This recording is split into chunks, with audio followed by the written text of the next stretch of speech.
Whoa, buddy. Put that thing back in its holster. We haven't gone anywhere. I don't understand. Check out the MichaelDukesShow.com for information on how to get access to the podcast.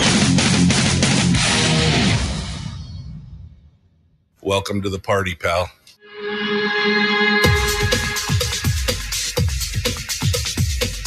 The Michael Dukes Show. The greed and the entitlement is astounding to me. What more could you want from a low-budget radio program? This is a dumpster fire. That was just BS. It is time to get a new perspective. We know just what you need, and we've got just the cure. Open wide and prepare for a steaming hot cup of freedom. I just don't fathom it. The Michael Dukes Show, streaming live across the world. Live around the world on the internet at MichaelDukesShow.com and across the state of Alaska. Well, half the state of Alaska this morning. On this, your favorite radio station and or FM translator. It is the Michael Dukes Show. Good morning. We're only on half the state. Fairbanks is, and the surrounding areas is having some problems this morning, some technical difficulties. So, unfortunately, a little bit of equipment failure. And here we are. Here we are doing our thing. So they're apparently listening to alternate programming this morning while you get the joy of listening to me. So I don't know if that's luck or not. Maybe somebody's out there crossing their fingers that somebody else has power failure, equipment difficulty, whatever. Anyway, welcome to the program. It is the Michael Dukes Show, and it is it's a Thursday, 51 degrees, 89% or 86% humidity. 86%. I mean, it's sticky. I don't like it. It's sticky. Anyway, it's just another one of those beautiful days here in the paradise that we call Alaska. So, welcome to the program today. Now, I have no particular set plan for today. I tried to get a couple guests on, but it's just this is the Newsday doldrums. I had to laugh because on the front page of the Newsminer, of the daily Anchorage Daily News, about half of the stories were still recycled from yesterday. It was a very slow news day, so not a lot of stuff going on. But and most of the guests are like off doing other things apparently. But we do have some headlines for today. And I'm going to go ahead and also open up the phone lines because we need to talk about these things. We need to figure out what else you guys want to chit chat about. And I'd love to hear what you guys have to say on this. We're going to drive the conversation. We're going to have some lighter side stuff today as well. I'm going to talk about my top favorite, some of my favorite, I guess I should say,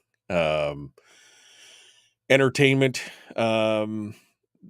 shows, movies, TV shows, things like that we're watching to relax ourselves at the end of the day.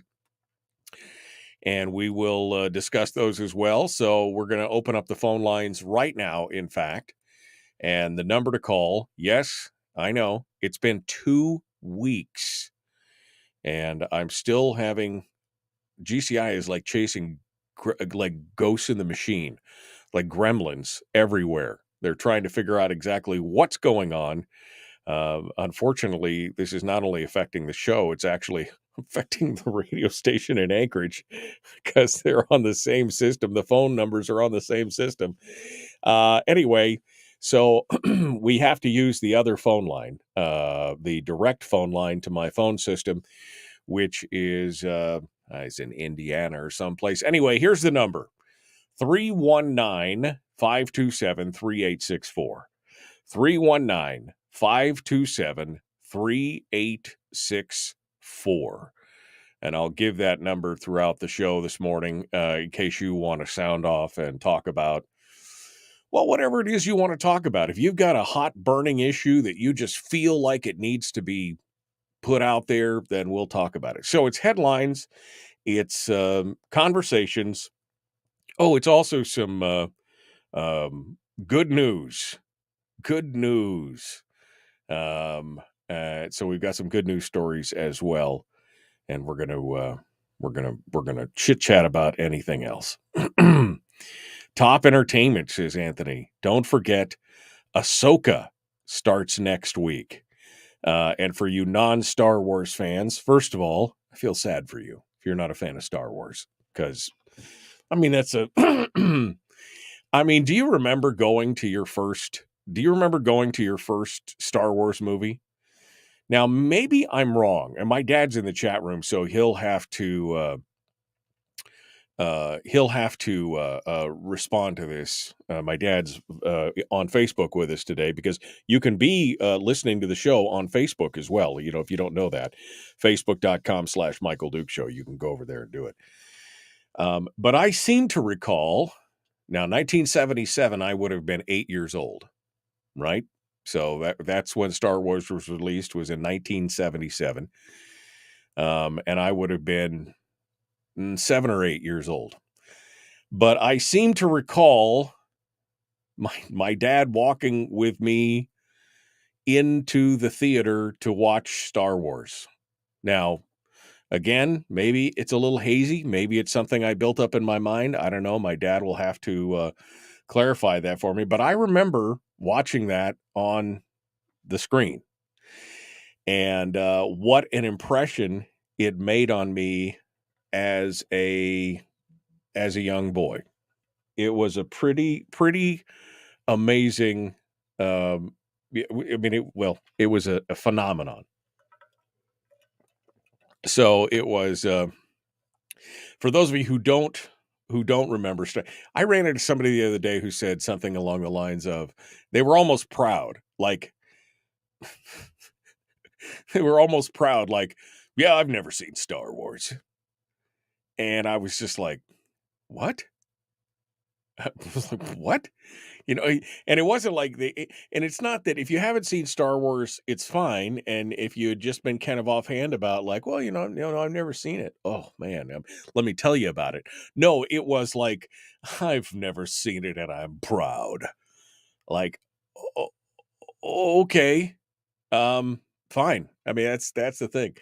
But what a rich and diverse universe. What a rich storytelling experience. And it has been a lot of fun. There's been hits and misses. Don't get me wrong. There has been hits and misses. we don't discuss the whole midichlorian thing. We don't talk about, some of the first movies. And in fact, I have to go back and look to see what the actual order is. But the there's an actual order that you can watch the Star Wars movies in, and it actually drops one of the prequel movies, But overall, what a great story. What a great story. And they're continuing to roll it out. So I don't want to get too far ahead of myself because I really want to discuss some of my favorite parts of that universe, because they're doing some shows, and Ahsoka is one of them that they're coming out with. It's going to be fantastic. Okay, so we're going to talk about that later on. We're going to take some phone calls. We're going to do some good news. And I guess that's it. We're ready to rock and roll. You almost got me off topic there, buddy. Almost ready to dive into that, because I'm feeling like we just need a little bit of a fun time today.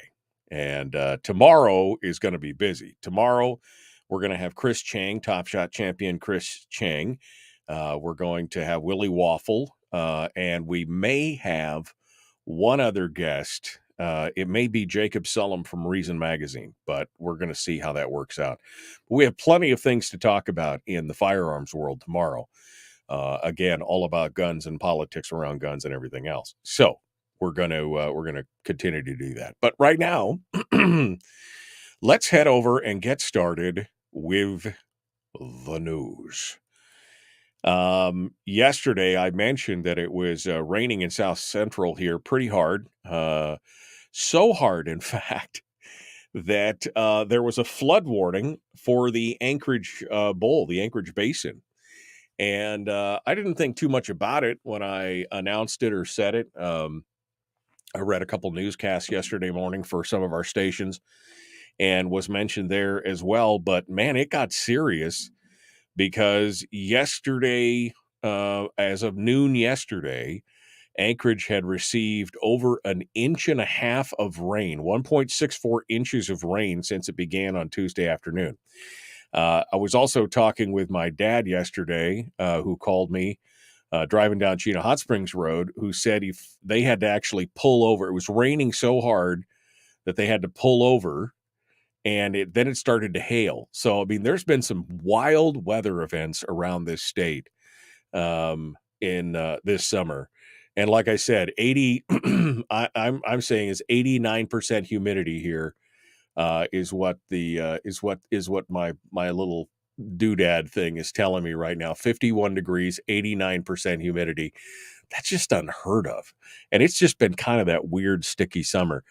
Anyway, the flooding occurred, and they actually had a couple downtown apartment complexes that had like those split level lower floors, where they're like not a daylight basement, but quite, half a level underground. They had water. They flooded these units out. There was a storm drain apparently that was blocked down the road. And I guess my question is, if you knew there was a flood warning, why wouldn't you have crews out checking all the storm drains? I'm asking for a friend, just asking, why wouldn't you start checking all the storm drains early that day and continue on? Anyway, the storm waters were so high that they actually reached above the deadbolts on this whole level of apartments in Anchorage. There's pictures and video of, it's crazy. I mean, so one family had a hard time getting out because the water was up over the kitchen counters. Apparently that's what they awoke to. It was floating their beds up out of their bedrooms. So anyway, big heavy rains down here in South Central. That continues to do it. And flooding is going to continue as the rain continues as well. Up in Fairbanks, they're still experiencing the lightning storms, which are, a continuing fire hazard. But the rain will help offset some of that. No reports as of late as to the status of some of those fires, but I've been seeing some of the pictures from my friends who posted on Facebook, the big towering clouds of smoke and everything else that's going on out there. So while it's been a slow fire summer overall, it tried to make up for lost time in this last few weeks. It was a slow start. It was like a fraction of what it normally was. But now it's been trying to make up for lost time. So who knows? Maybe it'll try and fit all the fires for the first 2 months into the summer into the last month of it. But we'll see where it goes from here. Here we are halfway through August, meaning we're what? 3-4 weeks left of any kind of real potential summer. And then we got to do the whole Nedard Stark thing. Winter is coming, kind of thing. So that's where we're headed right now. All right. Well, we're up against the break. I'll continue with a couple more stories before we break into some of the funner stuff. But again, the phone line is open this morning if you want to be part of the show, especially when we get to the part about favorite shows or stories or movies or whatever it is that we're going to end up talking about. 319-527-3864. 319-527-3864. And you can call in and be part of that as well. All right. Don't go anywhere. Back with more. The Michael Duke Show. Common sense, liberty-based, free-thinking radio. We'll be back right after this.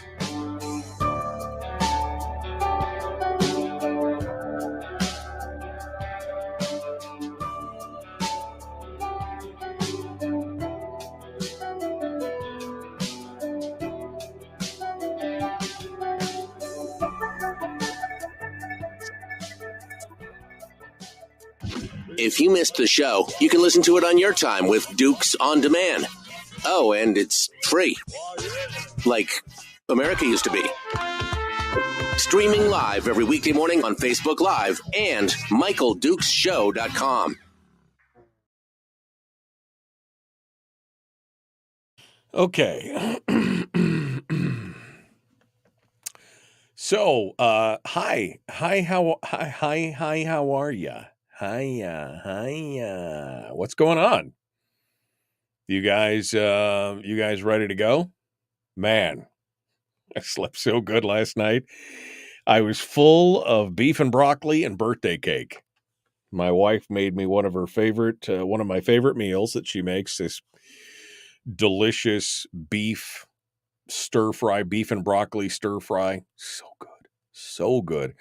I ate so much. I basically hadn't eaten all day, and then I sat down and just dished myself up a bowl that would have choked a horse and ate it all. It was delicious. Then my daughter brings out this. My daughter is like a little baking genius, and she brought out this thing called, what did she call it? A lemon bar cake.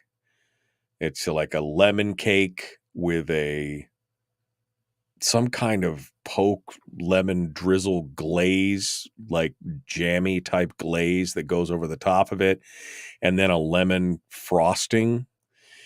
It was amazing. It was amazing. And I wanted another piece, but I couldn't do it. Yeah, I mean, I hate to be that guy, but winter is just around the corner. I mean, as fast as the weeks are ticking off here, I mean, here we are halfway through August, and what have we had? 10 days of sunshine, maybe 12 days of sunshine the entire summer. Oh, man. Yeah, no, it's definitely not healthy. Brian says, sounds healthy. Sounds healthy. No, I mean, I think the beef and broccoli was pretty healthy, but the cake was definitely not something you want. But it doesn't matter, because on your birthday, there are no calories. I don't know if you knew that. That's an actual fact. But on your birthday, there are no calories. So I took advantage of that. I just physically could not eat anymore. I was so full. Just beautiful time. Welcome back. By the way, Brian, I saw that you were out in Umiat. Can I get the recipe for that lemon bar cake? Asking for my fat friend, says Bill. I'll have to ask my daughter. Well, maybe we'll post it up there and things. And it's Yum. Normally I'm like a chocolate cake guy, but I love lemons. I love the tart citrus. I love that. It's delicious. Oh, who am I kidding? I like a lot of everything. It's just why pigeonhole yourself into one flavor profile? Yeah, I love cinnamon, I love chocolate, I love lemon, I love cardamom, I love butterscotch. I don't know. I love it all. It's delicious. Look at me. What do you think? I just don't. I don't like. I don't like white chocolate because it's not really chocolate. It's like faking it, right? It's not like chocolate. It's just. It's like meh, right? It's like pretending to be something that it's really not. It's like they just called it some kind of like vanilla melt candy, but they called it chocolate because it's similar but white. Is that racist? I don't know. Anyway, white chocolate. That I don't know. It's just not my no. So there are many things that I like, but there you go. Cindy says, "Good morning from Cali. Please, yes, share the recipe. I share the recipe. I'll have to. I'll go to my gal and make sure I get it from my daughter. She's the baking genius on this one, for sure." All right. Well, I mean, do we want to talk about anything political today? Because I'm almost in a zero tolerance zone for politics today. Just feeling it. Hashtag, yes, Bill has got it. Bill gets it. Hashtag white chocolate sucks. Bill gets it for sure. So, yes, sir, my friend. Thank you. All right, 10 seconds out. Ready to jump back into it. The Michael Duke Show. Common sense, liberty-based, free-thinking radio. Like and share, like and follow. Do all the things. Let's get to it. No politics.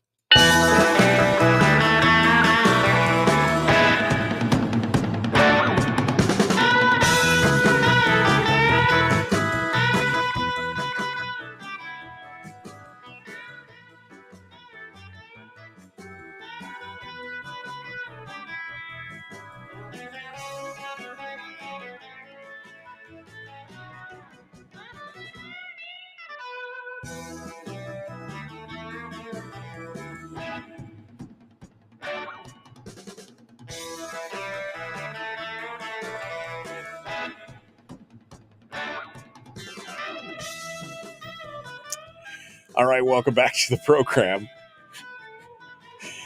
Wow.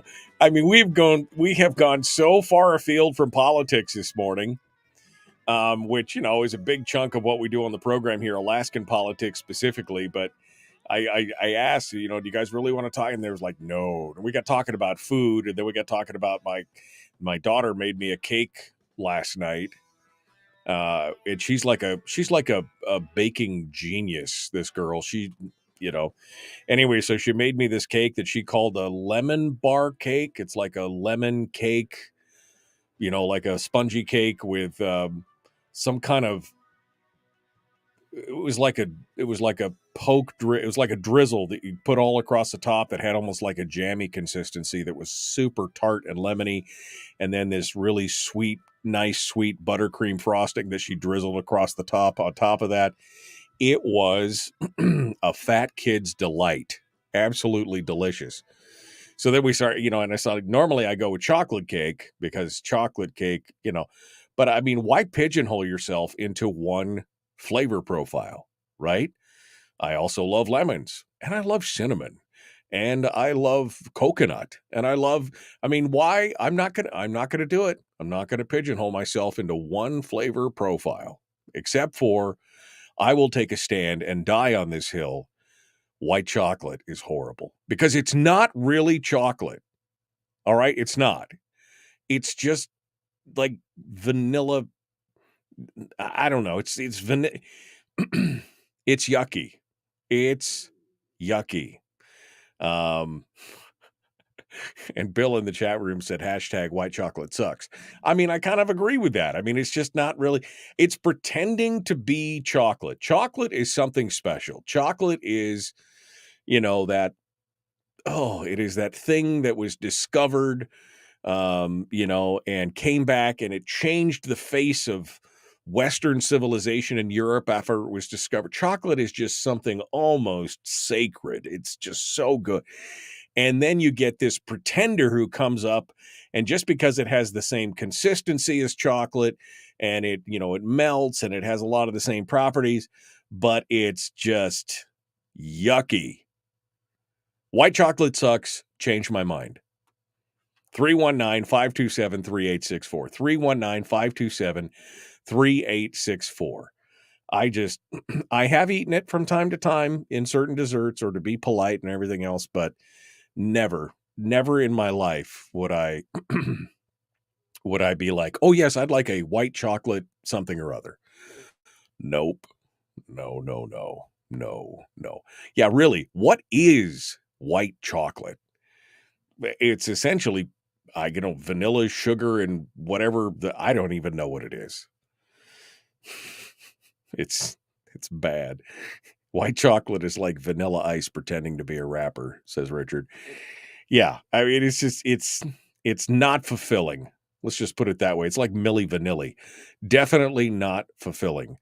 And those of you from the 80s and 90s know what I mean when I talk about Milli Vanilli. So I might be dating myself there. Okay. So I'm sorry. I got a little distracted by the chat room, which is the fun part of the show, man. The fun part of the show is being distracted by the chat room. So yesterday we talked a little bit about how, and we got a lot of Anchorage-centric news today, and I apologize, but there's just not a lot going on, so we're up into there.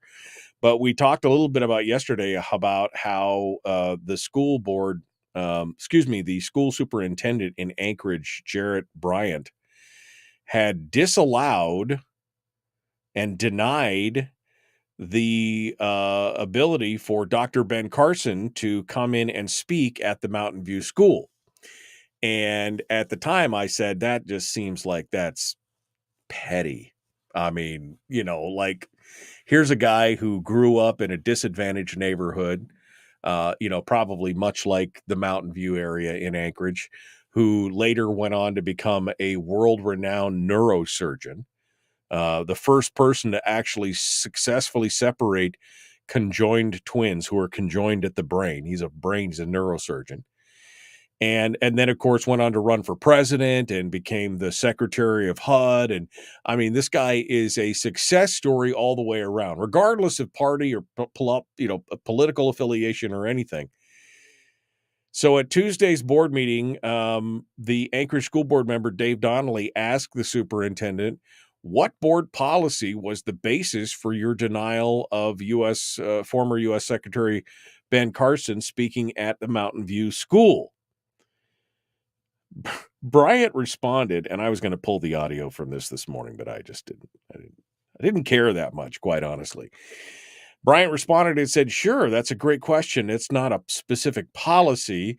It's within the authority of the superintendent to make that call. I'm happy to summarize some of the thinking that went into that, perhaps at a board connect, but we respectfully declined the invitation. I'm happy to go into that at another time, at another meeting.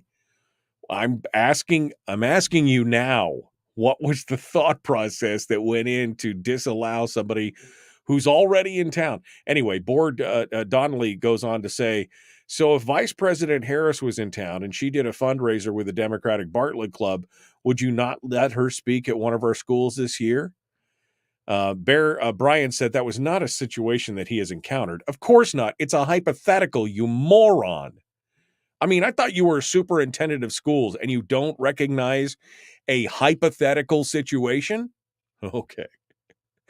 I mean, he said, but these situations are case by case. This isn't necessarily a partisan thing. This is really about protocols and keeping the focus on what it needs to be, which is on back to school and safety. So again, you're telling me that if, Kamala Harris or Biden or Buttigieg or, who was just here last week, if they had said, we want him to speak at a school, you would have been like, oh, no, we can't because of back to school safety and protocol. Well, I'm sorry, we just can't do that. We need to focus on back to school. You wouldn't allow that to happen. It's not partisan. This isn't necessarily the words that he actually used were, this isn't necessarily a partisan thing. Well, that also leaves room for that it may be a partisan thing. Again, this whole thing is just, it's mind-blowingly petty that this kind of stuff goes on. If I can acknowledge that there are Democrats out there, and there are progressives, and there are moderate Republicans, and people who may disagree with me philosophically on certain things that have done great things with their lives, and there are some amazing people out there who I would disagree with politically, but have been incredibly successful in helping people and doing all that. I mean, it just happened. You can't deny that. Then why is this such a big deal? Especially when he's going to, he's going to talk about his upbringing and how he struggled in school and all these. I mean, he's a success story. He's an absolute success story. And he went through struggles in schools, and he struggled with anger, and he had a single mom that worked 3 jobs to put her sons, pushed her sons to do the best. And he goes through this whole thing. And yet that's not important for students who are at one of the more disadvantaged schools in the district to hear.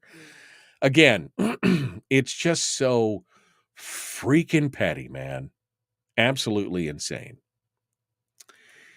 On a bit of a lighter note, did anybody else catch the pictures of Mary Peltola out there going fishing when she was out there going fishing? When she was doing at the Silver Salmon Creek, she was on the beach doing her thing. For a gal who ran on a platform of fish, family, and freedom, and how she told us she'd been fishing her entire life, I don't know if she's using this. I mean, this is radio, so it's kind of hard to describe. But I mean, it's not that hard to describe. But picture this in your mind. A fishing pole being held with the reel on the top side of the pole. Like it's a spinning reel, it's a spinning reel, and it's up on the top. I mean, have you ever fished? I mean, is there some kind of, I mean, it's been a while since I've actually gone fishing.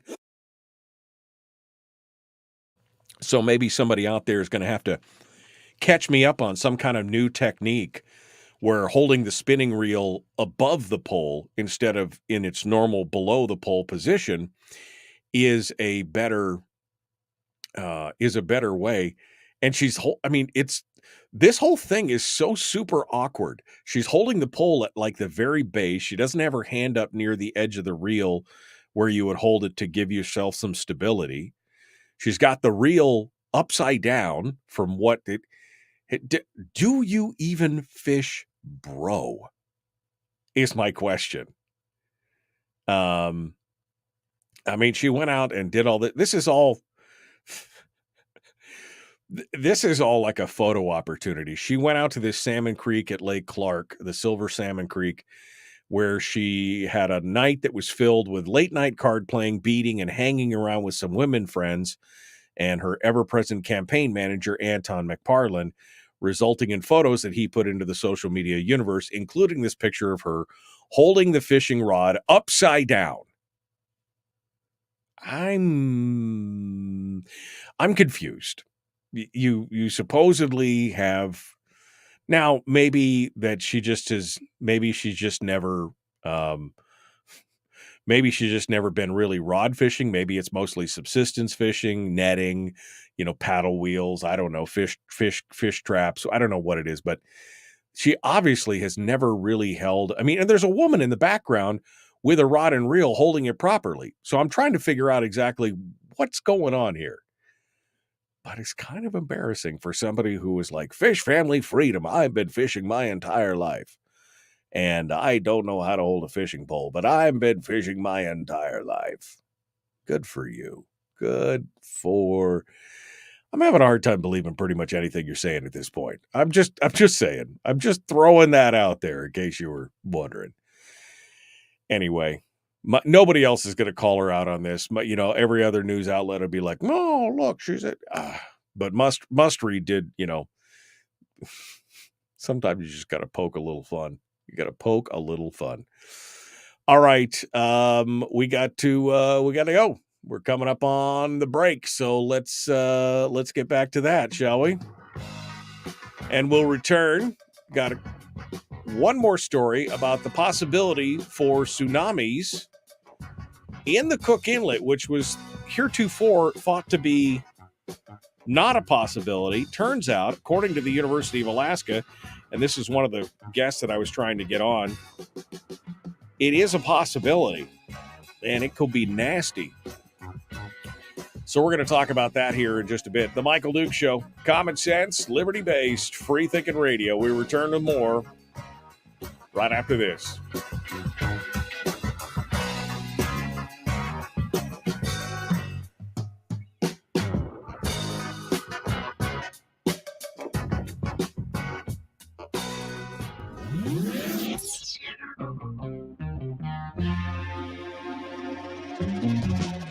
Running on 100% pure beard power. Oh, also some coffee.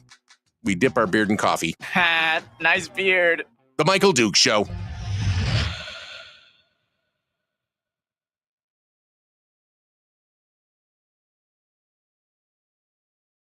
Okay. She fished with a net in the Kuskokwim. Her whole phony persona is fake. I mean, yeah, if you look at the picture, and it's available over on Must-Read, can I browser? Can I do this right here? Whoa, hey. Now you've lost. Now I'm gone. It's all me. It's all, where's my Facebook right here? Well, yeah, turn it on. What the heck? Okay. There we go. How about this one? There we go. How about that? No? Wow. Nothing's working today. What is going on? Give me the... There we go. Nope. It doesn't want to... It doesn't want to show you. It does not want to show you any... Oh, yeah, there we go. There, it's in the background. Put it in the front, the foreground. Sorry about that. There we go. All right, so here's the picture for those of you who haven't seen it and want to watch. We'll zoom it in here. I mean, first of all, she's like 6 feet from the bank. You see how these other two ladies in the background are standing up near, they're like right on the edge of the water. She's like 6, 8, 10 feet from the edge of the bank. I mean, she's got extra tufts on, but she's on dry land. And then she's holding the whole fishing pole completely upside down. And just, I mean, look at it. She's holding the pole like at the very end of the pole. Like she's got like 1.5 inches of the pole sticking out of the back of her hand. And I just don't even know what to say. It just, it looks like a posed photo. That's what it looks like. It looks like a posed photo, which is just weird. Just so weird. Anyway, I don't know. I just don't know what's going on. Surprised she hasn't starved to death with her subsistence abilities. Oh man. The other two Alaskans know what they're doing. She looks like she's trying to build back better. Well, say what you want about Don Young, but at least he knew, which end of a rifle was which and how to throw a lure out there. That's pretty amazing stuff. Good morning, folks. Good morning. I see Shelly and Dave just showed up over on YouTube. Willie also on YouTube, and Jeremy on YouTube as well. I bet she doesn't know how to hold a gun either, yet wants to legislate unconstitutional gun laws. Yeah, exactly. Was she photoshopped into that picture was the question. Should he? There's also a picture of her driving a boat, says Brian. Okay, well, I mean, do I really need to look at all the pictures of the stuff that she, no, probably not. Probably not. It just seems like it's a photo op. The whole thing just seems like it's just a photo op for her to be able to do whatever it is that she wanted to do. Okay. It reminds me of when Obama pretended to shoot a rifle, said Donna. Yeah, I mean, exactly. You have no idea. And then that's the hysterical part. All these politicians making laws and rules on things that they don't even understand. That's the worst part. That's the worst part of it. Okay. So we're going to talk about the news story here in just a minute. And if you're listening on the podcast, I appreciate you sticking with us on this more unusual kind of day. We're going to talk a little bit about this new tsunami threat. Well, it's not a new tsunami threat. It's an old tsunami threat, but we just didn't understand it apparently until now. It's amazing how the science is all settled until it's not. You know what I mean? The science on this is settled. Oh, wait. What? Some spooky things going on. Let me open up the email that I got actually from the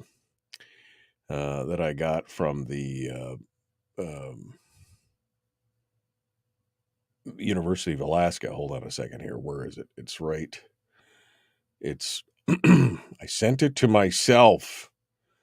It's gotta be here. It's gotta be here. There it is right there.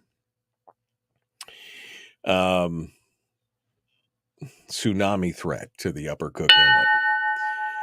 All right, well, we're ready to continue on here. We're going to jump back into this and keep going. The Michael Duke Show, common sense, liberty-based, free-thinking radio.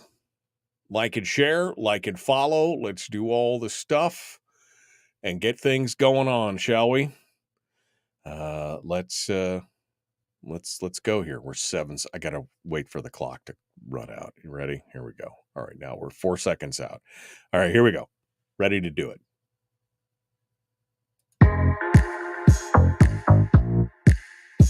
The Michael Duke Show. Not your daddy. Wait, sorry. Not your daddy? Ooh, not your daddy's talk radio. Whew. I was scared for a second. Thought we were going down. Here's Michael Dukes and the show.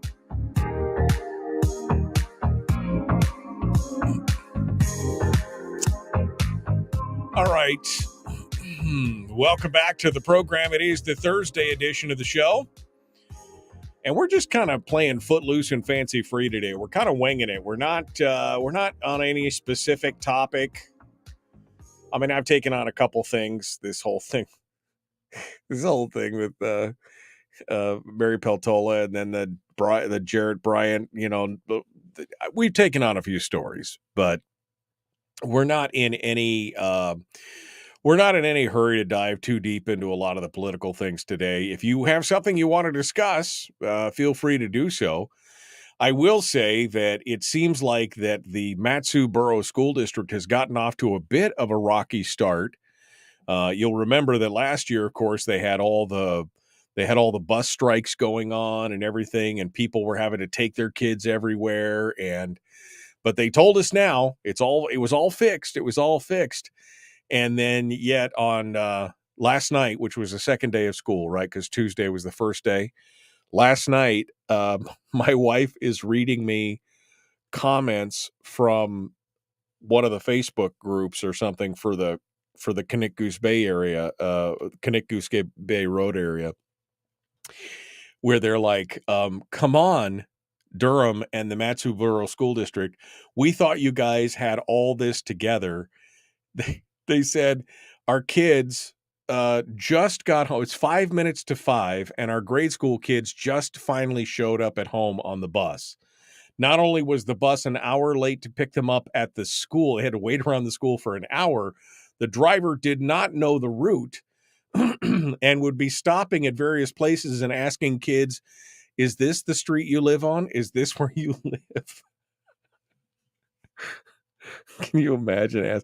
She said, my kids were terrified that they weren't going to make it home. They were pulled.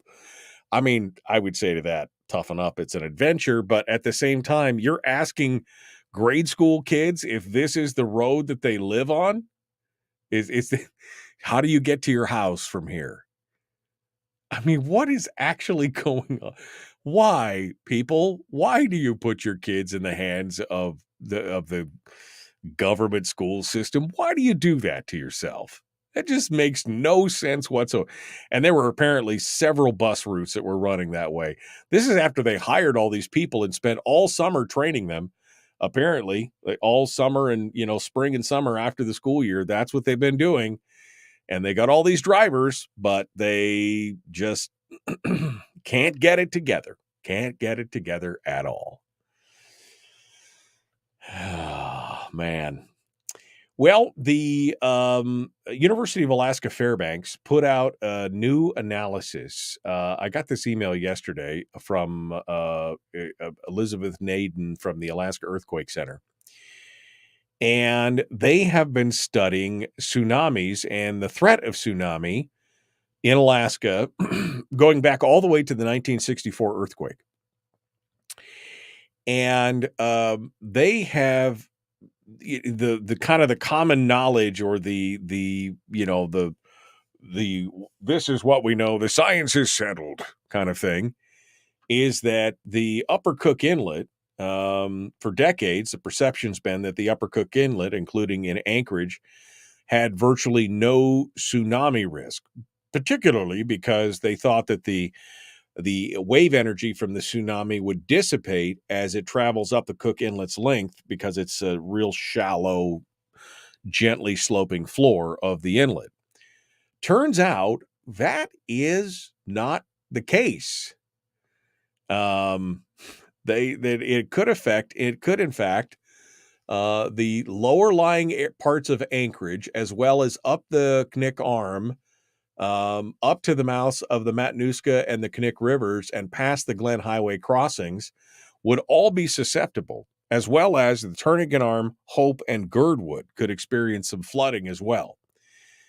So, according to the release, Elena Suleimani, I'm sorry that I butchered your name, Elena, who is a tsunami modeler for UAF's Alaska Earthquake Center and member of a 3-person team that has been investigating tsunami threat throughout Alaska, said, when I looked at all the arguments about why Anchorage is immune to tsunamis, I couldn't find a single good argument.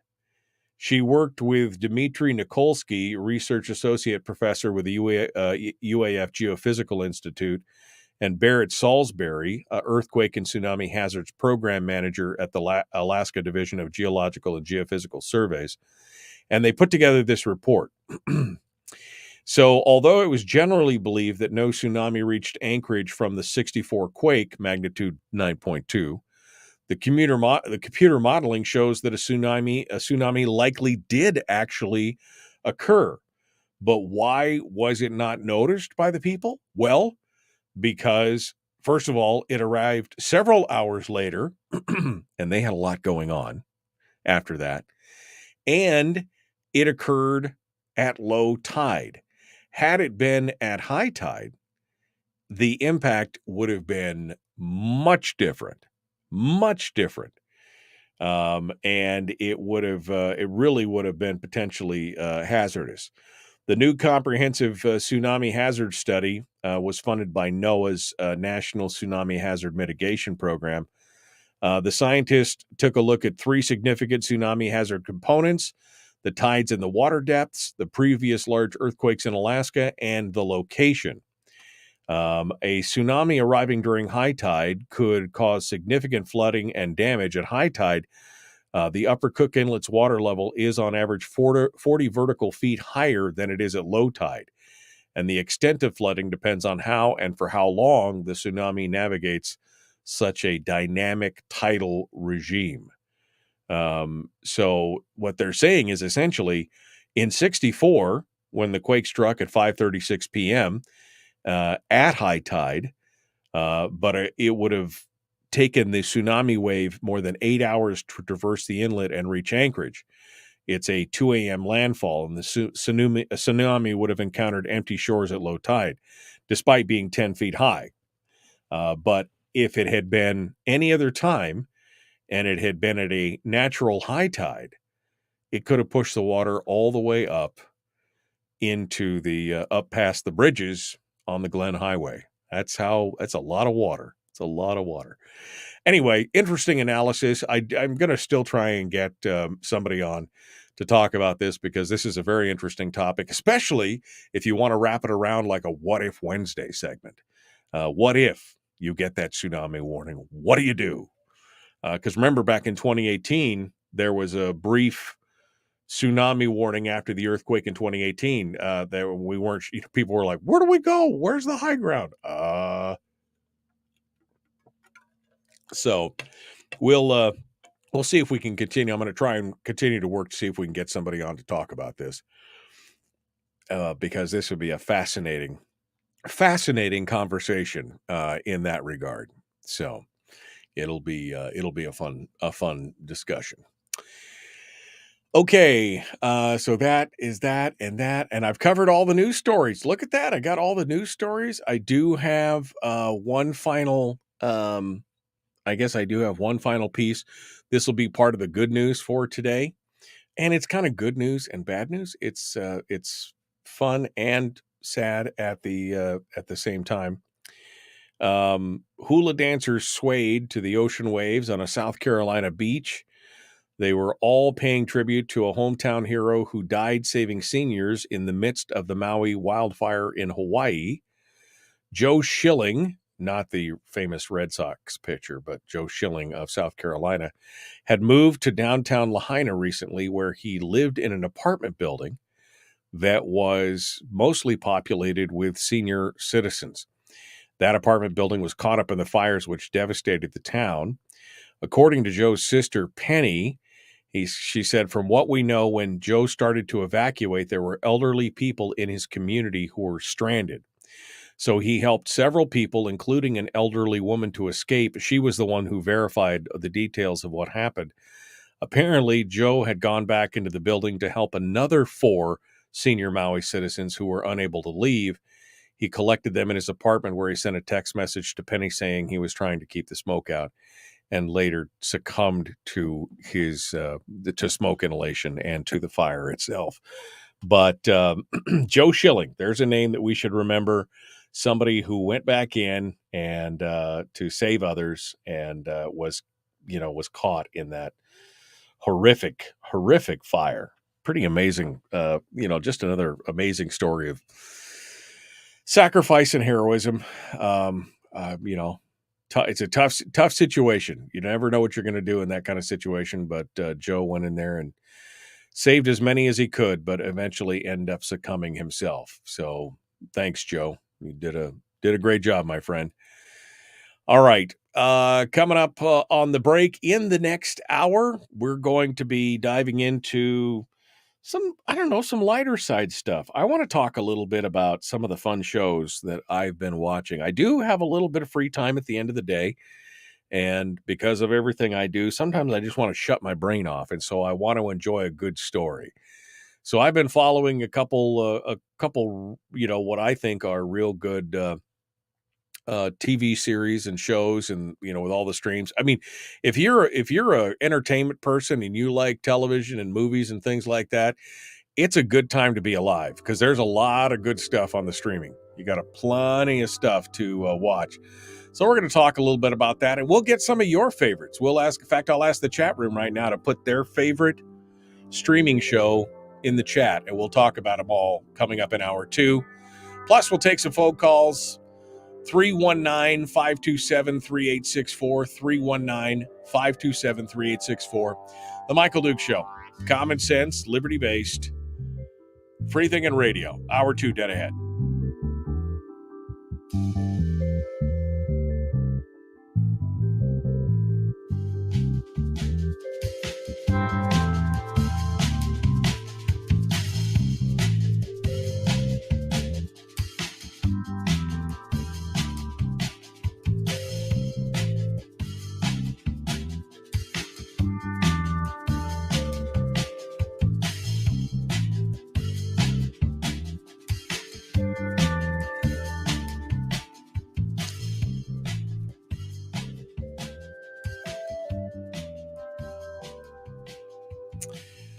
Okay.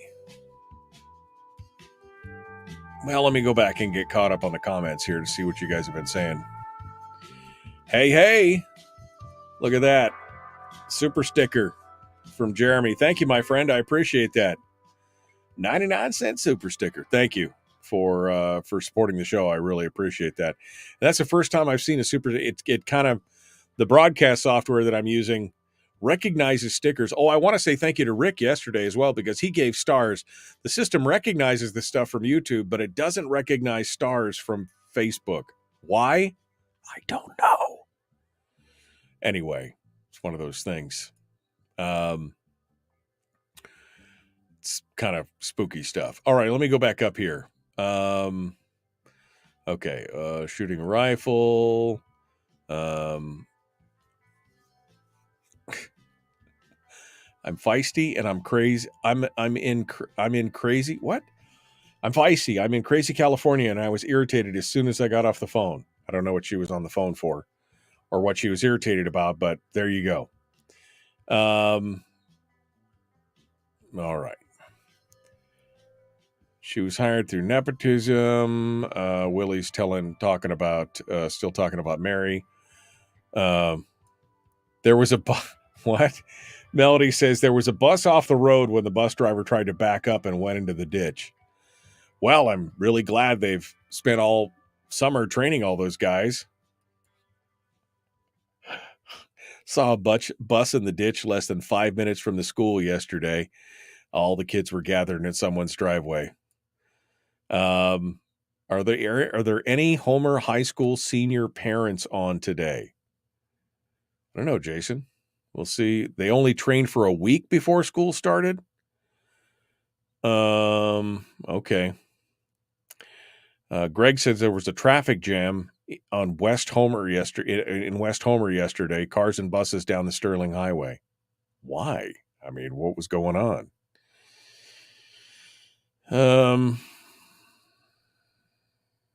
Okay. If it's that bad, then Anchorage will slide off into the inlet, says Rick. Well, I mean, possibly. I don't know. I mean, first of all, there's not a lot of high ground out there. You'd have the entire town trying to get up on hillside, right? Yeah.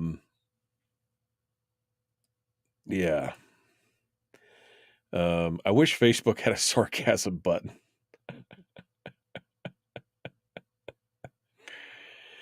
Jason says he'd like to discuss the welcome to school talk given by Principal Doug Wakoski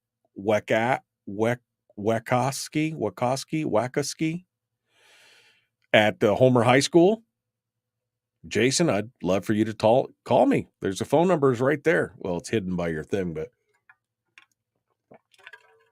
let me wet my whistle, and then you can call right there. 319-527-3864. If you want to call in and give us your thoughts on it, that's fine. I don't know if there's anybody else. I don't know if there's anybody else who has high school students in Homer who is watching right now. Melissa likes Outlander, which I've watched with my wife. It's actually a very interesting show. I'm not like all the time. I have not seen the whole thing. I've watched some of the episodes with it, and it's good.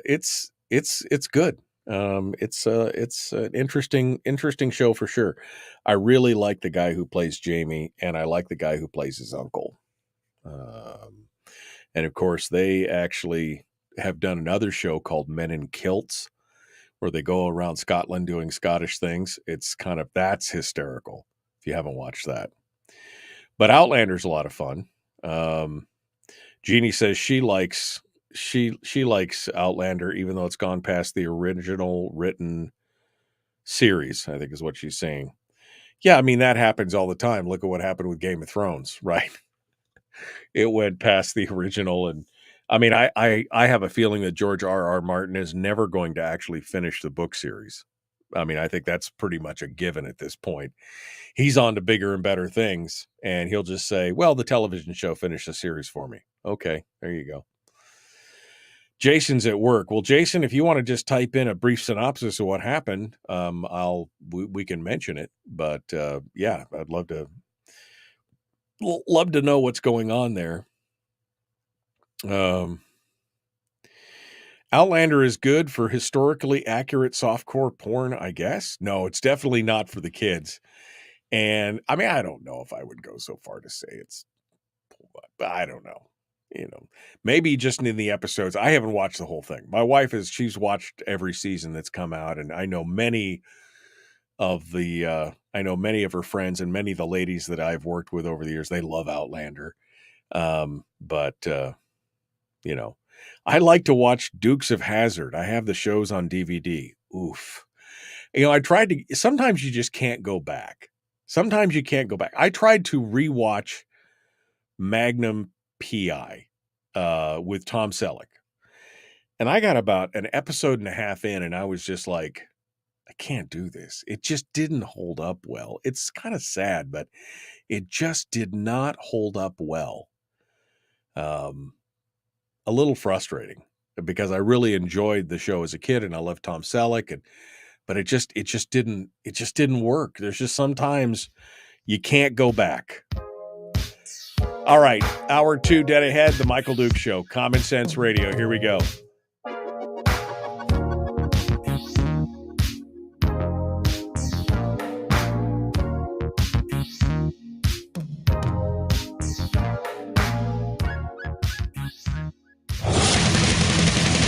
Whoa, buddy. Put that thing back in its holster. We haven't gone anywhere. I don't understand. Check out the MichaelDukesShow.com for information on how to get access to the podcast.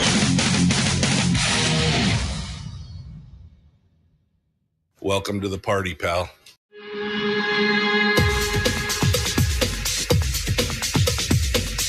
The Michael Dukes Show. The greed and the entitlement is astounding to me.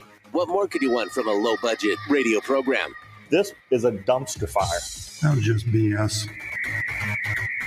It is time to get a new perspective.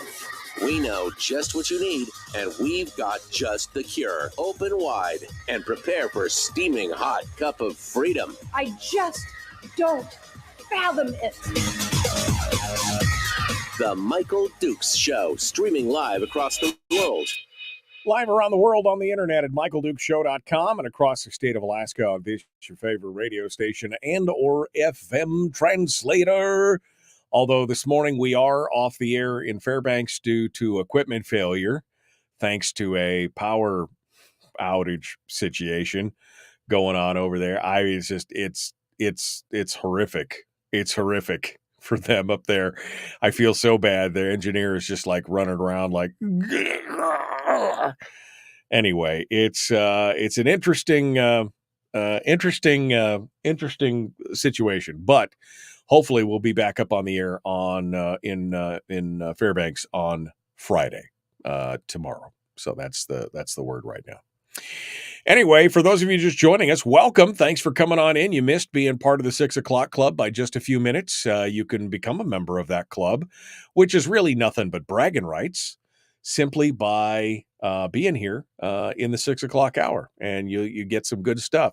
We talked about the Mary Peltola's fishing faux pas. We talked about the new potential for tsunamis. Talked a little bit about rain. We got some good news. We did a little bit of everything in the last hour. It was fun.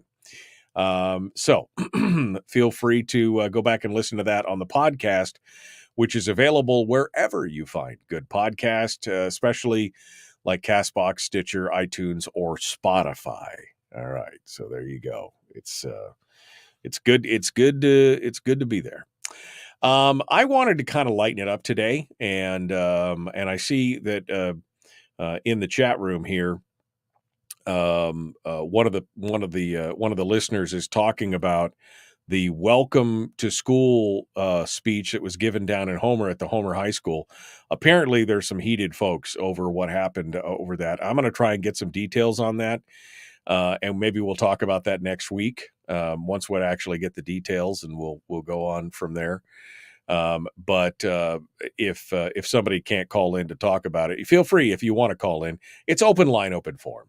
And I'll talk about politics if you really want to talk about it. But I took a bit of a poll in the chat room, and most people are like, no, we can live without that today. So, and it's kind of a slow political day. So we're going to go on. I wanted to talk just a little bit about some of the shows and stories. Now, I know about you, and I know there's some people out there who are probably like, oh my God, he's so plebeian. He watches television. I don't watch television. I don't even have a TV in my house. I just think it's so, well, good for you. I mean, good for you. I love storytelling. I remember as a kid, and my dad is still in the chat room. He can confirm this. I used to listen to, my mom and dad had records of all the old time radio shows. So I was listening to the Lone Ranger and Dragnet and, the Gulf Screen Guild Theater and all these different stories on that. I would read books, I would watch movies, and I loved it. I love storytelling. I love getting lost in a good story.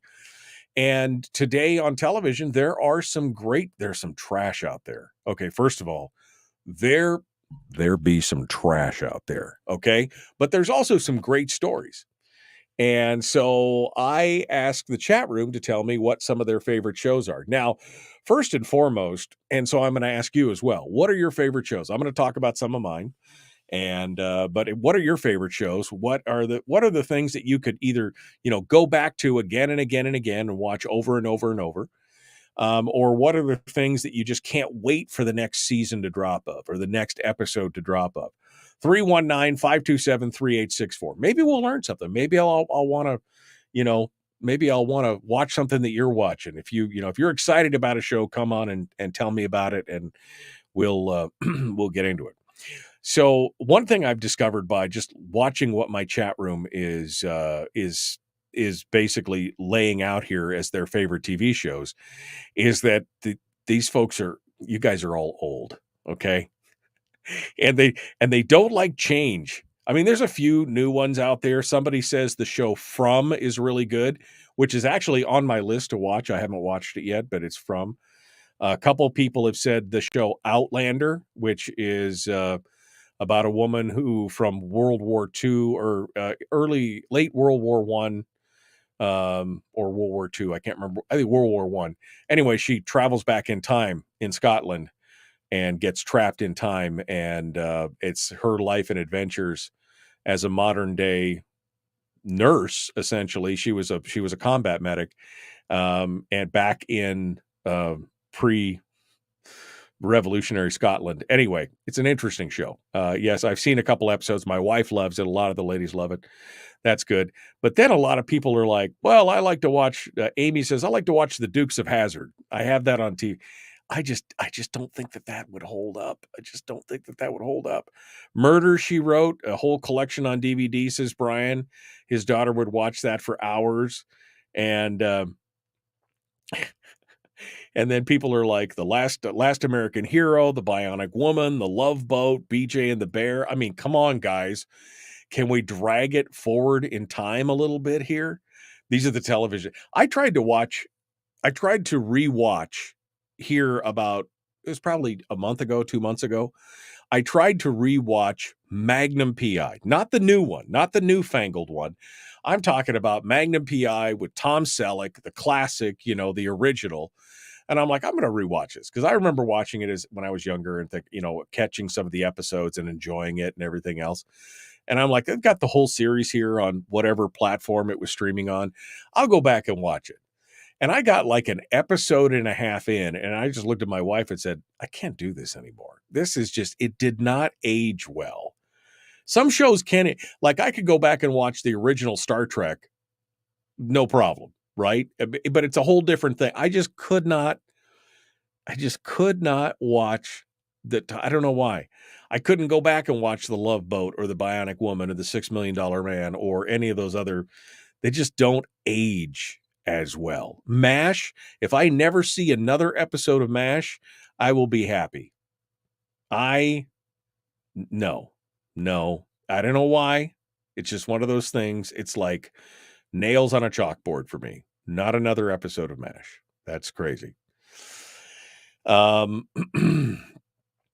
we could talk about that. I got a line on hold here. So we're going to jump over to the phones first things first, see what you have to say, and then we'll continue to talk about some of our favorite stuff as we go forward. Let's go over to the phones. Good morning. Who's this? Where are you calling from? Randy in Fairbanks. Good morning, Randy. What's on your mind, my friend? I have some DVDs of the old Hawaii Five-0 with Jack Lord. I like to watch those now and then. But actually, what I was calling about is renting. Now, I own my own house, and so I don't rent. The only time I've ever really rented was back in 1974 in West Sacramento when I was there for a year. I rented a little shack in a row of shacks that was $40 a month, and that was pretty acceptable, and it was nice. I mean, it was pretty crummy little shacks, but, it was only $40 a month. I could afford that. But recently, here in Fairbanks, a few months ago, I was looking around for the sake of another person who I felt needed to be closer into town. I was trying to find a cheap place for him to stay at, and I had a heck of a time during the duration of time that I was looking. I was looking for something in the $1,000 range, and I was kind of looking for something that was, you didn't have to have a long-term lease. It seemed like a lot of places had long-term leases, but back in the olden days, didn't they have weekly rentals or monthly rentals more so than they have today? Do you know much about the rental market? Well, I mean, yeah, sure. They had rooms and they used to have boarding houses. They used to have all kinds of things where you could let rooms by the week or by the month and things like that. And some of the older hotels in town used to do stuff like that, especially in the winter. But they were even 25 or 30 years ago when I was driving a cab in Fairbanks. I drove a taxi in Fairbanks for a couple of years as my full-time job. There were a couple places that would rent by the week or by the month, but they were, even back then, they were not the highest class places. Let's put it that way. They were not, they're not places that I would definitely want to stay today. I think I think that the paradigm's kind of shifted on that and people have kind of moved forward. I'm just wondering has the government messed things up? For instance, just recently during the COVID thing, even the federal government got into the mix by messing things up by saying that a landlord couldn't kick out a tenant if they didn't pay, which is horrible. What kind of lousy, rotten thing is that to do? And I'm wondering, I don't know the state laws. I know they have some kind of laws where you got to go through a little rigmarole to kick out somebody. But it seems like if a landlord could just kick out people, maybe for having their music too loud or for not paying their rent, it seems like that would stimulate more people to build economical housing that people could stay at on a weekly basis, monthly basis, without looking for massive, 1 year lease and stuff. If there's a demand for it, I could see it, Randy. If there's a demand for it, then let the private market do it. I don't think the government needs to get involved. I don't think you need to build government housing. I think if there's a demand for temporary living, for, by the week or by the month, no long lease or something like that, I think the market will step up and do it. But right now, what's making the money and what people are demanding is something on a more long-term basis. And I think that's just the nature of the beast. If you're looking for something different, then you'll probably have to find some kind of private place, rent a room. I know people sometimes are looking for roommates or things like that. I mean, there's other options, but I think the days of, the boarding house where you let a room or a hotel that does by the week or by the month rates, probably, especially in the summer, probably not going to be something that you're going to be able to find anytime in the near future. Thanks, Randy. I appreciate you calling in this morning and joining us. All right. So we're going to dive into this for real here into the next segment and get into it, getting a lot of different show recommendations in the chat room. Alf. Oh my gosh. Just Wow. We're gonna get into some of the different shows, and we'll talk about that as well. That's all coming up here in just a moment. I'm gonna talk with the chat room during the break about some of this, and we will be back. The Michael Duke Show. Common sense, liberty-based, free-thinking radio.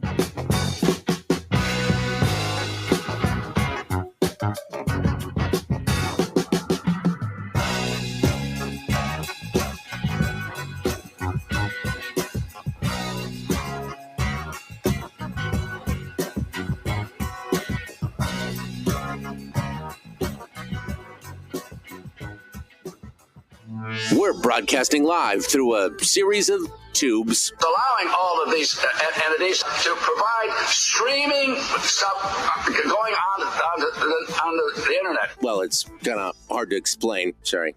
Streaming live every weekday morning on Facebook Live and MichaelDukesShow.com.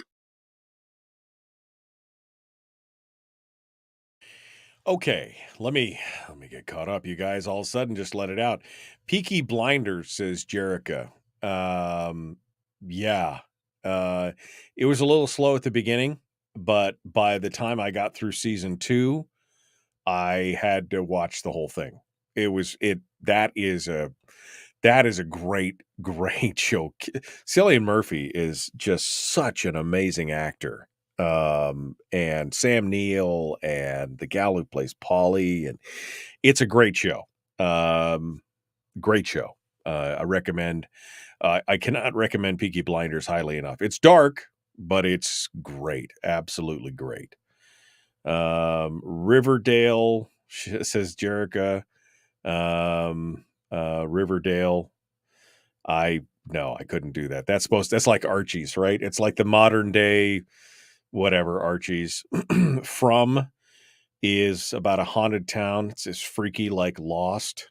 I like that. It's on my list. Like I said, I just haven't got there yet. Amy says she's still got a VCR and she loves watching I Love Lucy. My wife, sometimes I'll come home and she's watching the Dick Van Dyke Show and I Love Lucy. Those are great shows. Those are great, just kind of in the background shows. Deshana over on YouTube says Taylor Sheridan is rocking it. Oh, yeah. Taylor, I will watch any Taylor Sheridan show. Yellowstone, Tulsa King. I haven't watched Lioness yet, but if it's written by Taylor Sheridan, I will watch it. That guy is something else. And then Sean hits the nail on the head here for me. English shows.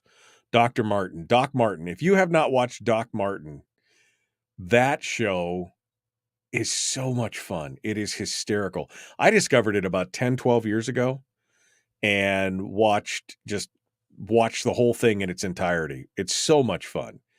I actually got my wife a subscription to Acorn TV, BritBox, one of the two, Acorn or BritBox. I can't remember which.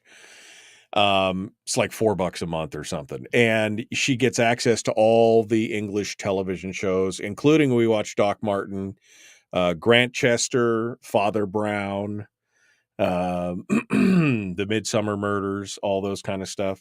Those are all fun. One of my wife's favorite things to watch is the David Suchet portrayal of Hercule Poirot. There's something like 10 or 12 seasons of, maybe even more than that, of Hercule Poirot. And they're all like almost feature length. Every episode's like 90 minutes long. And there's dozens of episodes. And that's a great show. That's a show you could watch over and over and over again. Absolutely great. Alaska Daily, Twin Peaks. Oh, man. My wife is a Twin Peaks fanatic. We, in fact, early on in our marriage, we did a whole like kind of after honeymoon tour where we went and we went around. This is like only like 3 or 4 years after the show ended. Maybe it was longer than that. Maybe it was 8 years. Anyway, we did a whole tour of the whole Snoqualmie area and went to all the filming locations and stuff like that. She really loves that. It's all good. MASH sucked. A longtime fan of Tony Hillerman.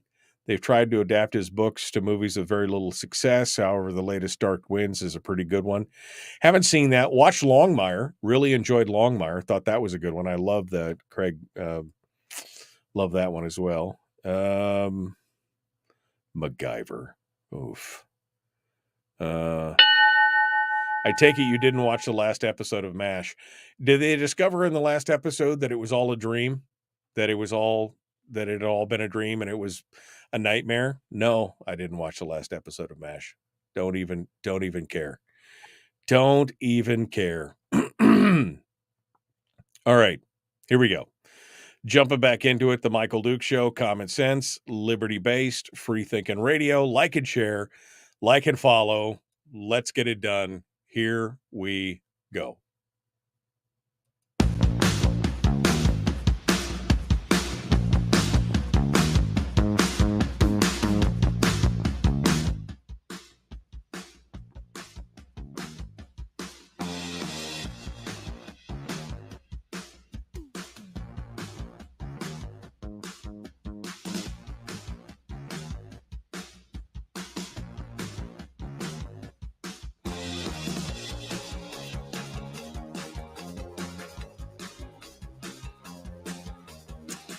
All right, welcome back to the program. It is the Michael Duke Show, lighter side edition today. Man, I got a lot of good recommendations for TV shows out of the chat room today, talking about some of the old ones. Definitely some of the ones that I like.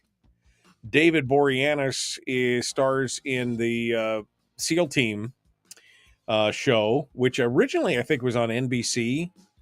Later on, it was picked up by somebody else, and it got a little more gritty and a little more realistic because it was no longer on broadcast television. But if you like a good military-style drama, action, that kind of stuff, SEAL Team, definitely a good show.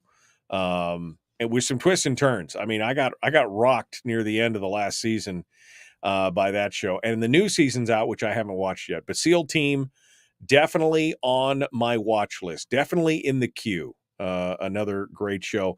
We were talking about British shows as well.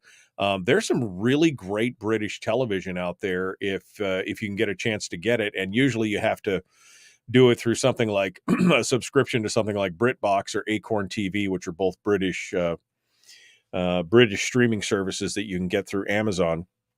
But there's some good ones. Doc Martin is one of my favorites. It's the story of a hemophobic, this is the thing, hemophobic doctor. He was a top-notch surgeon who all of a sudden develops a fear and a revulsion to blood. And so he has to stop being a surgeon, and he becomes a general practitioner way out in the hinterlands of Cornwall in England, which is like the seaside coastal village. And it's hysterical. It is just one of those great British comedies that I think most people would enjoy. It's a lot of fun. So Doc Martin is good. Luther with Idris Elba. It's an older series, but it's an excellent detective series. There's just some good British shows. Father Brown, which is a murder mystery set in the 50s. Father Brown's a priest who helps solve murders. Grant Chester is very similar. Endeavor and Inspector Morse, those are all great shows. As far as the British series as well. But what are you guys watching? What are you listening to? I'll tell you what I enjoy. I just finished last night, in fact, I finished the last 2 episodes because it was my birthday and I was going to do what I wanted. I finished the last 2 episodes of Jack Ryan, which has been an excellent, excellent series on Amazon Prime. If you have not watched that, been a huge fan of Clancy since I was in high school. have followed, all of his writings. Well, not all of them recently, but I followed all of his writings for many years, especially on the characters of, Jack Ryan and John Clark and Domingo Chavez and all those characters.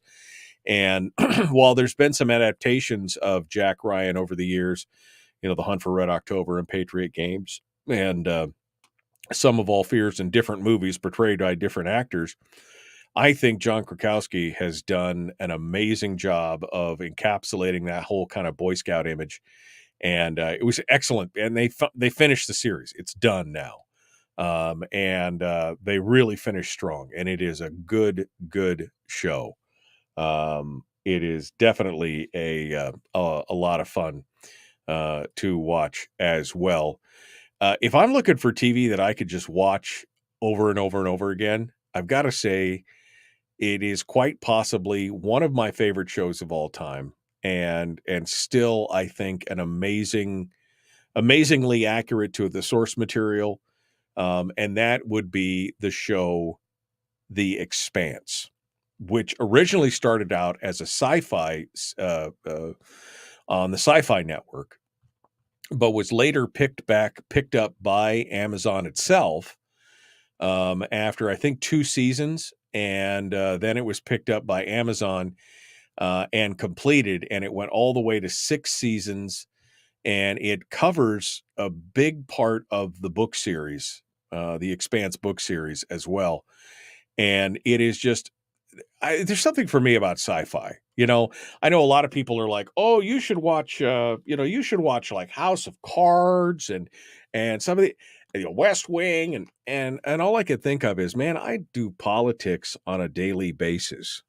I do politics all the time. Why would I, in real life, why would I want to try and follow the shenanigans of, the ins and outs, and it's icky. I don't even want to mess with it. I mean, I'm sure it's a great show. I'm sure it's a lot of great stuff. But, when I get into something that's science fiction, something like that, it allows me, or fantasy even, it allows me to disconnect from kind of the real world overall.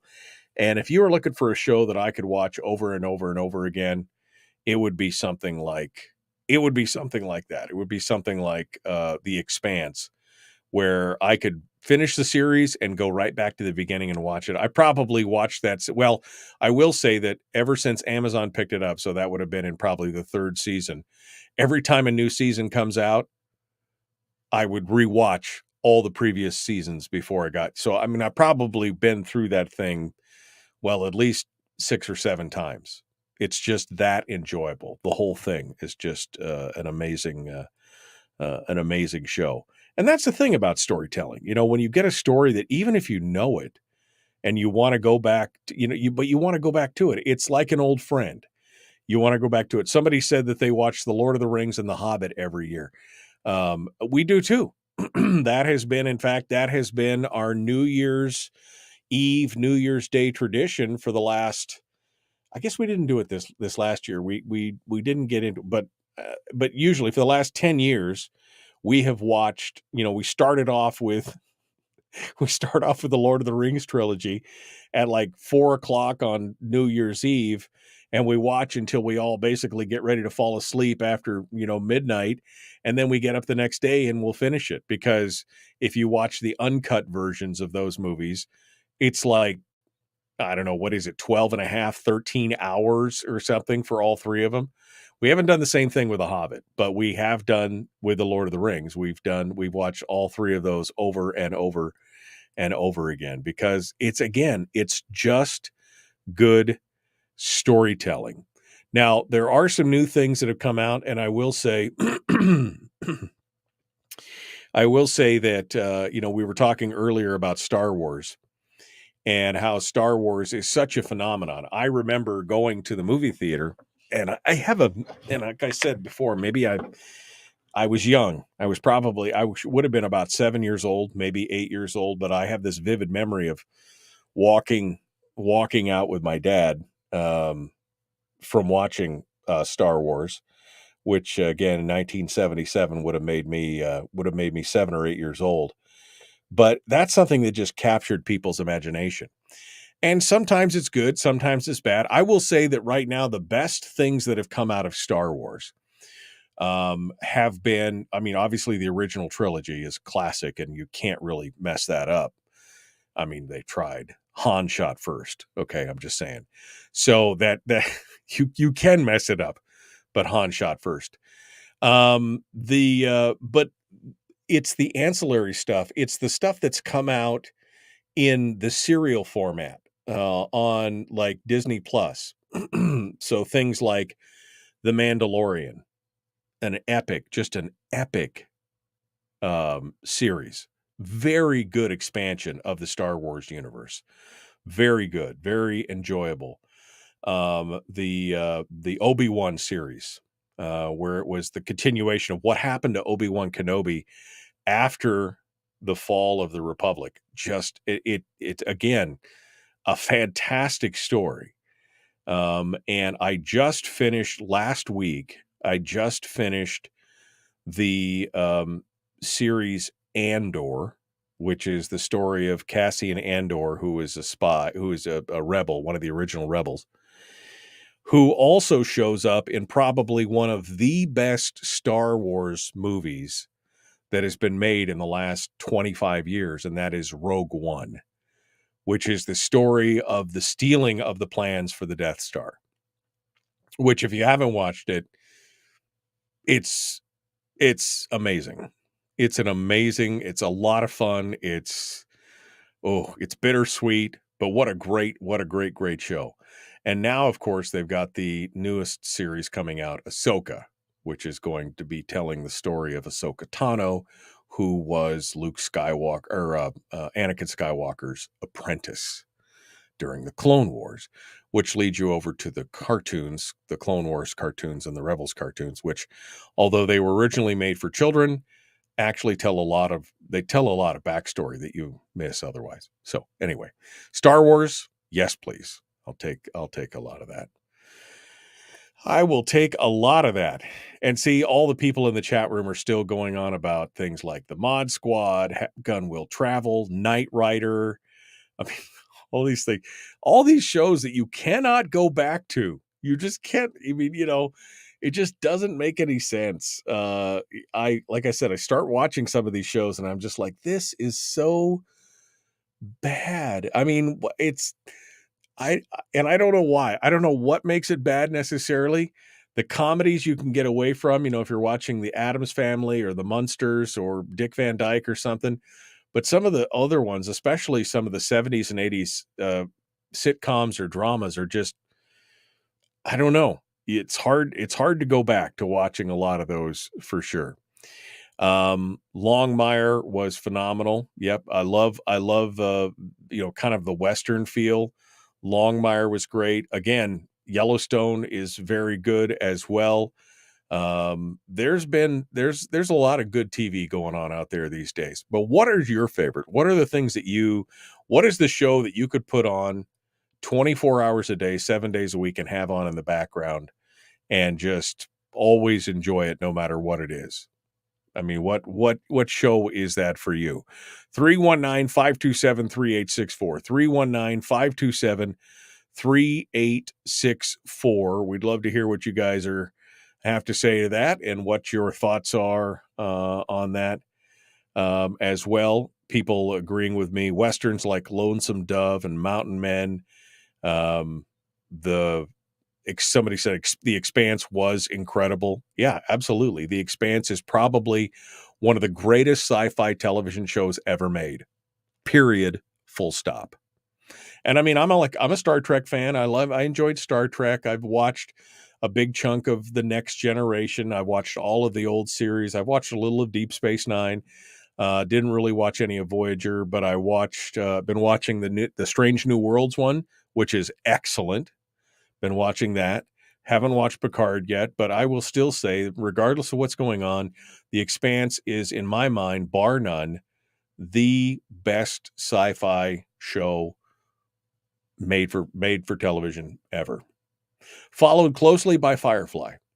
I really enjoyed Firefly. That's the second one. And then we start getting into Star Wars, Star Trek, and everything else. But again, I would watch those again and again and again and again. All right. SpongeBob. SpongeBob is grueling. My older grandkids loved it. Yeah, SpongeBob was a lot of fun. I've watched a few episodes with my kids when they were growing up as well. All right, we got to go. We're going to continue here in just a minute. I don't know what we're going to talk about. The phone lines are open. I just wanted to talk a little bit about some of my favorite shows that I enjoy to watch.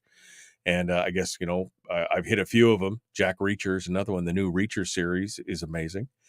But let's continue here in just a moment. The Michael Duke Show. Common sense, liberty-based, free-thinking radio. We'll return with more right after this.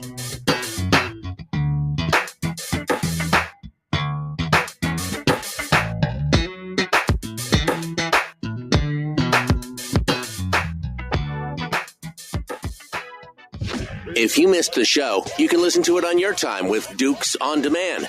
Oh, and it's free. Like America used to be.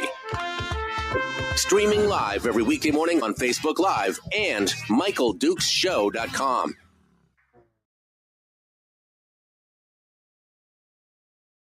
Okay. Heather says, disconnect from the real world and watch anime. Been there, done that. Cowboy Bebop. That's one of my favorites. Samurai Champloo, another one. Absolutely. And Full Metal Alchemist, both the Brotherhood and the regular series. Those are probably my three favorite animes that I've watched. Yes, I'm an adult, and yes, I've watched cartoons. It's amazing. Just like I said, if you want to get the full Star Wars backstory, you need to watch Clone Wars, which again is a kid's show, but as it went on, it got progressively. It's like it grew with its audience. You know what I mean? Is because it was whatever is it, 7 seasons, so it grew up from being a show for kids 10 to 12 to kids who were 20. So it became a little darker and a little more more realistic.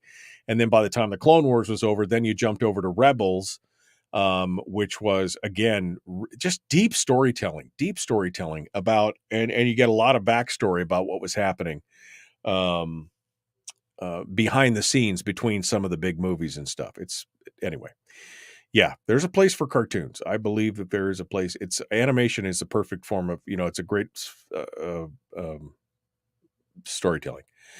Boba Fett is the series that we don't talk about, except for that we do call it the Mandalorian series 2.5, because it was just kind of blah until the Mandalorian showed up. And then it was excellent, right? Then it was excellent. All right. Let's see. Gomer Pyle, USMC will always be good. 24/7 says Jeannie, she watches anything Star Wars. Justified is amazing. Excellent. Yes. And of course, Timothy Oliphant. And I mean, that's a great, great show. And now it's coming back. I haven't watched it yet, but it's definitely an interesting one. Have I watched Code Geass? No, I haven't. I have watched Trigun. Trigun is also, that's fun. Trigun's kind of fun. Trigun is another anime. I'd actually forgotten about that. It's been a long time since I've seen Trigun, but it's good. Started The Expanse, didn't finish. I kept waiting for something to happen. Wasn't for me. You're missing out. It is a little slow in the first couple 3 episodes. There's a lot of story building that goes into that in the first 3 episodes. But by the middle of that season, I mean, I had already read the books when the show first came out, so I kind of knew what was happening. And I was looking for the long game. You know what I mean? I was looking for the long-term stuff on that. But I recommend it, Jim. If you ever get a time and you want to go back to it, once again, you get past those first couple 3 episodes and then it really gets good. Although I enjoyed it from episode 1, I will admit they are a little slow on the first 2 or 3 episodes, but after that, yeah, baby. Give me everything. Give me all of it. Somebody just said, I like the Ewoks. Amy says, I like the Ewoks. We shall not speak of the Ewoks. But yeah, it's one of those things. The Jetsons happening now. Okay. Dark Shadows. All right. I think I just got caught up on everything. Jeannie's over here like, yes, Mandalorian, yes, Obi-Wan. And then she said Boba Fett. And that just didn't, it wasn't the same way. Yeah, uncut for the Lord of the Rings is really the only way to go. You got to love all the extras. Sue Grafton, yeah, she writes some good books. I've read a lot of her books as well. And I know that they've tried to do stuff with her books and put them in movies and stuff like that. It's just not as good. Okay. Bones and NCIS.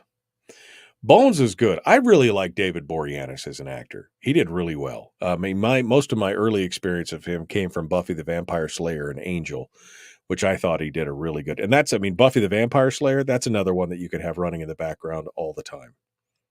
Buffy the Vampire Slayer is just classic. And you could go back and watch that again and again. It's really, really good. Joss Whedon is a really good director, author, writer. May not be a great human being, but he writes some dialogue that really, really snaps. Of course, he did Firefly as well. So both of them really good. Okay. I liked Bosch as well. Oh, Bosch was epic. Bosch was so good. Such a good show. Titus Welliver is amazing. All right, here we go.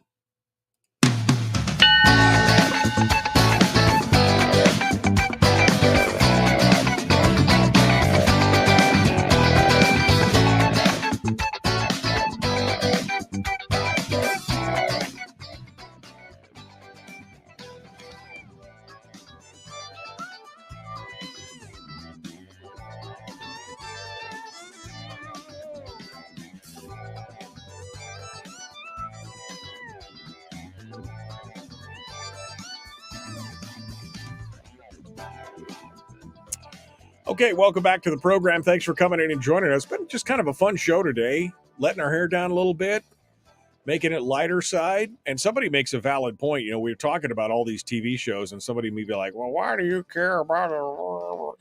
Well, you know, with the writer's strike that's going on right now, and now a whole nother, is it the stunt team, the stunt man union? Anyway, there's more people joining the strike. This strike could go on until after the new year, which means you better figure out all the reruns that are already up on your streaming services and on your DVDs and everything else, because you're apparently going to be watching reruns for a while. You apparently are going to be watching reruns for a bit on this, and it's going to be it's going to be crazy, you know.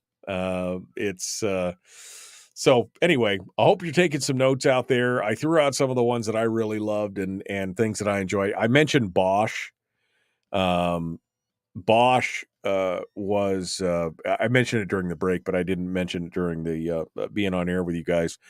Another great. I'm not normally a police procedural guy. I'm not normally that kind of thing, but it's such a great story. And Titus Welliver as the Hieronymus Bosch is an amazing show. You should go watch it. And no, I'm not watching any reruns of Fat Albert. Hey, Albert. Again, you can never go. What is it with you guys and all the Wayback Machine stuff? You know, I think I want to watch the Jeffersons or something like that. Just, you know, All in the Family and all these kind of things. And I'm just like, no, there's too much good new television and new storytelling for me to be interested in that. Absolutely. Um, although I will say that do not bother to watch Amazon's Wheel of Time. I don't want to get angry, but that's probably the biggest travesty in television history, and you don't want to do that right now. Okay, well, it's open line, open form here. If you want to sound off, and we want to hear what you guys want to talk about, if there's any topics that we missed, you can do it here in just by calling up 319-527-3864, 319-527-3864. Melody says, we love the older stuff because we are older. Well, just because you're older doesn't mean that you have to live in the... I mean, I'm older. I remember all the shows that people are referencing, and I think that there's better things out there. I mean, again, you do you. Don't get me wrong. But like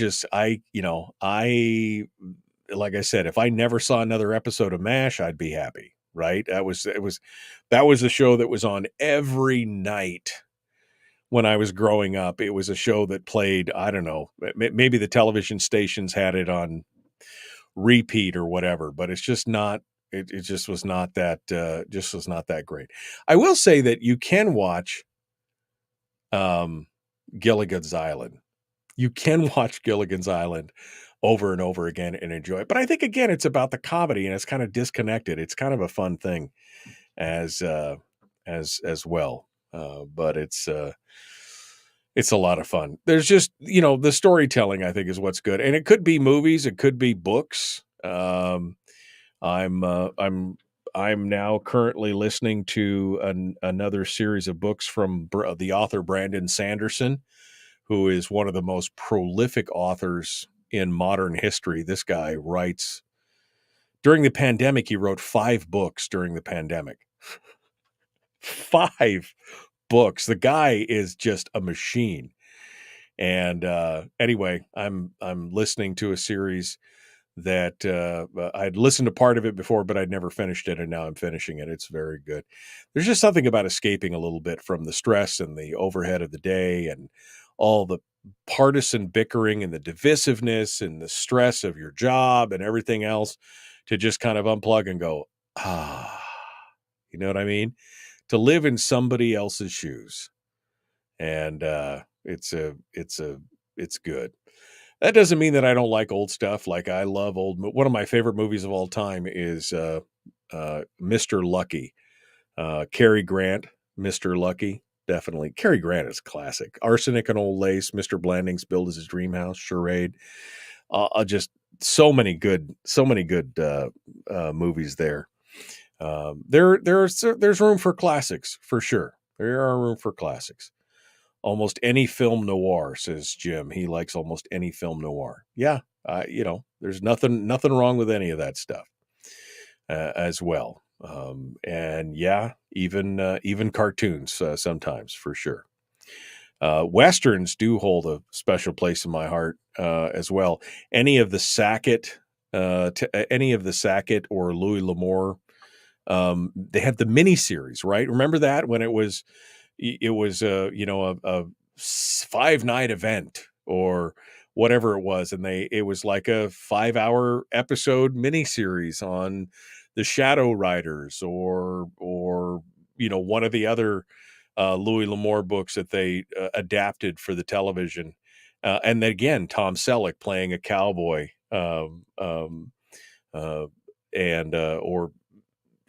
there's so much great stuff. So much great stuff. All right. Well, I don't know. Phone lines are open. Whatever you guys want to. I'm happy to continue to just blather on about some of my favorite stuff and hear what you guys have to say. Or if there's something else that you want to talk about, again, 319-527-3864. Coming up on tomorrow's program, it will be Firearms Friday. Chris Chang was kind enough to move his. He was supposed to be on last week, but since I took it off, he was kind enough to move over to this week. We're going to be talking with Chris Chang, Top Shot Champion Season 4. Also, one of the founders of the Asian Pacific American Gun Owners Association. And we'll talk with him tomorrow. And, of course, Willie Waffle will be with us to talk about movies and streams and we're kind of getting a big jump on Willie today with what we had to stop. So it's a great it'll be a great day. And that's it'll be all gun stuff all the time tomorrow, starting at 6 a.m. Hopefully broadcasting across the entire state tomorrow. We're still they had some equipment failure in Fairbanks, and so I'm not able to connect up with the Fairbanks stations right now. But hopefully today we're gonna get on board and we're gonna get it all figured out and we'll be all squared away. So don't hate on me for not being on the air in Fairbanks today. It was a thing. It was just a thing. Melody said it was really good to hear from Senator Shower yesterday. I mean, this is what this show is about. This show is about connecting all of us here in the state of Alaska. I mean, we don't necessarily, although it was a great interview with Mark Goldwine from the Committee for the Citizens for Responsible Federal Budgets. We don't normally focus too much on that federal level stuff because we can't affect it. But if we can connect people here in the state, if we can connect, listeners with their representatives and the senators and the legislators with their local assembly members or city council members, that's mission accomplished. That's mission accomplished for that kind of stuff. And so if that's what it takes, then that's what it takes. Next week we'll probably have some other legislators, maybe Sarah Vance or Ben Carpenter from down in the peninsula, maybe some folks from Anchorage. Julie Coloma has been a great guest here lately as well. And we might do a little bit of education stuff on Monday with Sarah Montalbano for Montalbano Monday. So I got some plans for next week. We'll just see if we can get them all to collate. You know how hard it is to get some people up at 6 o'clock in the morning to do a radio show? Sometimes people want to sleep. I don't know why. Some people, they just slackers, I guess. They just don't want to get up at 6 o'clock in the morning and do a show. Sam Elliott. Thank you, Debbie. That's what it was. Tom Selleck and Sam Elliott playing the Sackett brothers. Tel Sackett and Orrin Sackett. And then I don't remember who played Tyrell. He was a younger actor that he's been in a few things, but I just don't remember who it was. But when you got Sam Elliott and Tom Selleck playing cowboys, that is like the best cowboy duo ever. It's the best cowboy duo ever. Those two guys, absolutely amazing. Absolutely amazing. All right. Well, we're coming up to the end of the show today. And, I've got nothing else other than if you're looking for recommendations, you can always drop me an email if you're looking for recommendations on what you think you should watch next. Don't you love that? People on Facebook, I just finished such and such. What should I watch next? I'd love to be able to throw that out there and do that.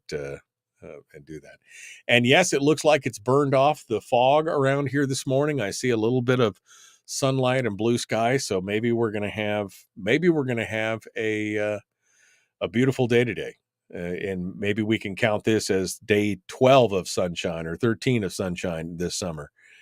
But anyway, it's all better than snow, which is unfortunately coming. On that happy note,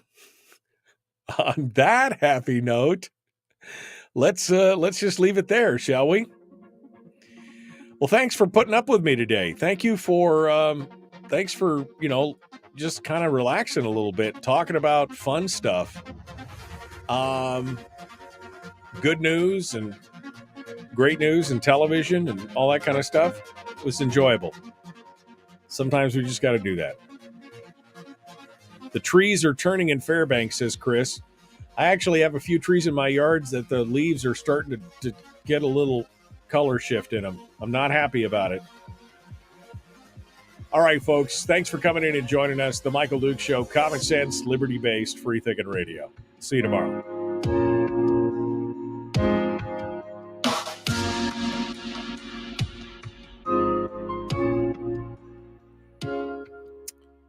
Yeah, I mean, I just, sometimes it's just fun to gab. Sometimes it's just fun to talk about. What was the thing? Sometimes movies just don't scratch the itch. The search of music. I like old music, Motown, funk, hair bands, Southern country, Japanese surf bands, Canadian surf bands, European rockabilly, huevos rancheros, the Cougars, Les Swagger.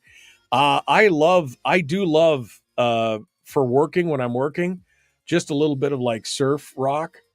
I listen to a band that's from Croatia called the Bambi Molesters. It's a horrible name, but it's a Croatian surf rock band, and they have got some amazing music. That's a lot of fun. So if you're looking for that, Sean, Bambi Molesters on Spotify will get you a lot of great surf rock vibes on that kind of stuff. It's fun stuff. All right, my friends, thanks for coming on and being with us today. We look forward to seeing you tomorrow for Firearms Friday. Starting off a new year, another day around the sun.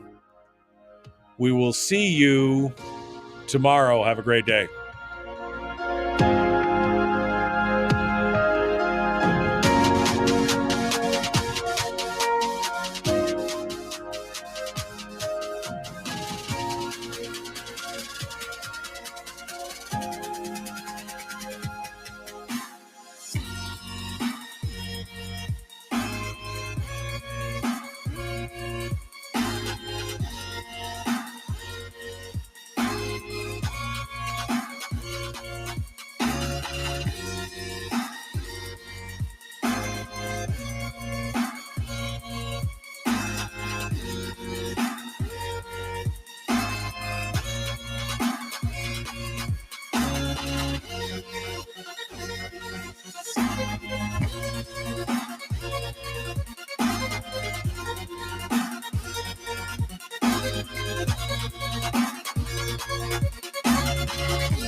We've shed our terrestrial radio skin, and now we are slimy lizard internet people.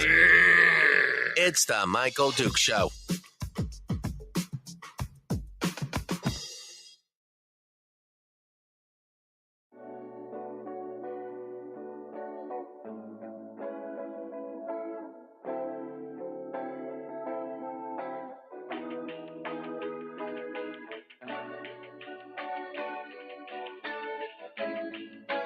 Goodbye.